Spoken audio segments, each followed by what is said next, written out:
Britain's royal family is beefing up its social media operation amid a rise in racist online abuse targeting the Duchess of Sussex in the months after the announcement of her pregnancy, sources have told CNN.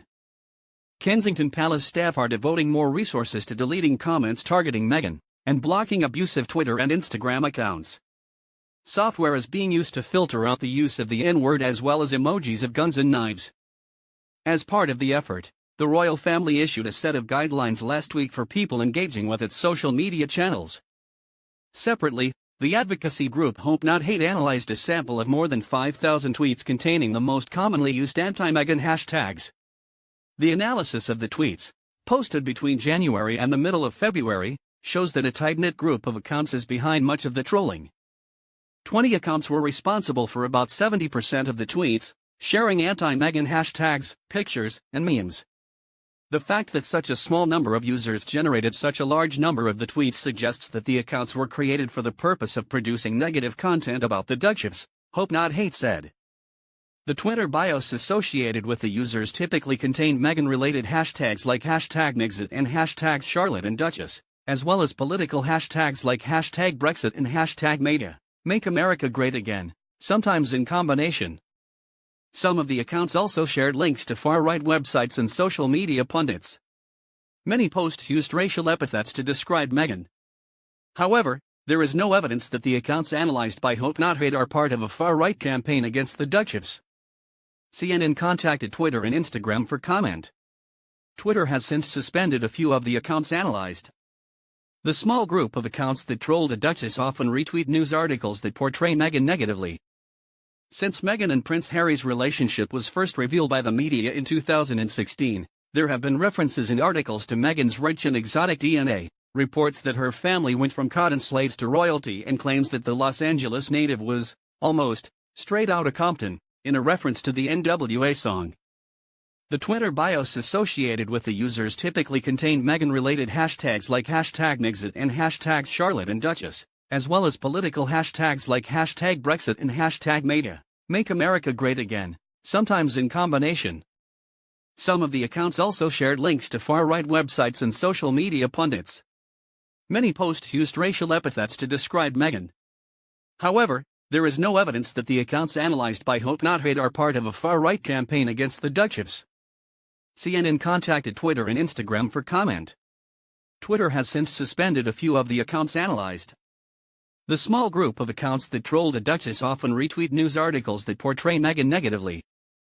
Since Meghan and Prince Harry's relationship was first revealed by the media in 2016, there have been references in articles to Meghan's rich and exotic DNA, reports that her family went from cotton slaves to royalty, and claims that the Los Angeles native was, almost, straight outta Compton, in a reference to the NWA song. Much of the trolling exploits the claims of a rift between Meghan and her sister-in-law, the Duchess of Cambridge. Where Kate is lauded by the media for exposing her shoulder in a dress, Meghan is accused by the tabloids of breaking royal protocol for doing similar. When Meghan wears dark nail polish, the vulgar fashion move is criticized for breaking royal protocol again. Meanwhile, Kate is said to opt for subtle shades more in keeping with the Queen's preferences. There is no protocol on nail varnish in the British monarchy. Type Meghan and Kate into Google News and you get reams of eye-popping stories comparing the sisters-in-law based on what the palace says is a manufactured feud. It's just clickbait, a source close to both duchesses told CNN. The pressure to produce ever more dramatic headlines to drive traffic is intense, perhaps even more so when it comes to Meghan than when Kate Middleton entered the royal family. Back then, the running theme was how Kate came from working-class roots. So, is there any truth to the rift? The duchesses were in their 30s when they met, and already had their own established, close-knit groups of friends. And while the pair may not hang out together or call each other regularly, the source tells CNN, they are friendly and they text one another linked as they are by a common bond.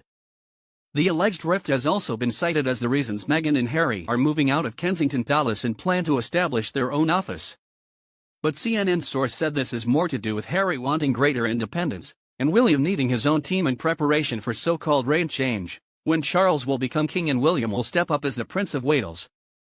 At a Royal Foundation event in February 2018, Harry and William suggested that if there were any disagreements, they were between the brothers, and not the wives. The royal press pack has pushed back against accusations that they are biased against Meghan.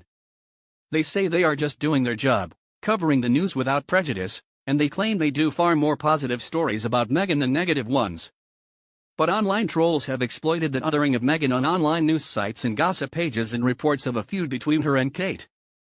Hope Not Hate researcher Patrick Hermansson said he was surprised to see discussions about Meghan, which he described as pure conspiracy theories, suggesting she isn't really pregnant but is wearing a fake baby bump. "The way I understand that, it's an attempt to distrust and make her seem unreliable and distrustful," he said. Meghan and Harry's forthcoming child will be the first known mixed-race baby in the royal family's 1,000-year history. Odgok, the author, said speculation is rife about his or her likely appearance. "There's been a lot of talk on Twitter, not just from racists but also people who are very pro-Meghan, about recessive genes, about whether the baby will have an afro, whether the baby will have its mother's nose," she said. "There's all these coded conversations happening about what the baby will look like, and it sounds really horrible to think, but a lot of people offered up the idea that the blacker the baby looks, the worse its treatment will be." Hermansson said the anti-Meghan trolls have also seized on themes like so-called cultural decline. Meghan Markle fits into this bigger idea of the West and the UK in decline, he said. "She does that by not fitting in, by being who she is, which is mixed race. People tie these things so much to what they think it means to be British, which is white. So, it has a racial element to it. But there's also this idea of cultural decline, that what we were before, a strong palace, a monarchy, an empire, is falling apart, and that of course is brought on by these other far-right conspiratorial ideas, like what mass immigration is doing with our society, the replacement of British people of British culture. That narrative has already been used to troubling effect. In December last year, a UK offshoot of a violent US neo-Nazi group posted an image calling for Prince Harry to be shot, according to a BBC investigation. And they accused him of being a race traitor for marrying a mixed-race woman. Those ideas can enable people and motivate people to take direct action in a violent way. There are lots of examples of that in just the last few years, said Hermansson. Harry and Meghan's 2018 wedding was hailed as a moment that united British society and cemented the country's connection with the US. The announcement that a new royal baby was on the way should have bound them still closer. But the marriage and the impending arrival of baby Sussex have also exposed divisions which a very small group of people are keen to exploit to spread their message of hate.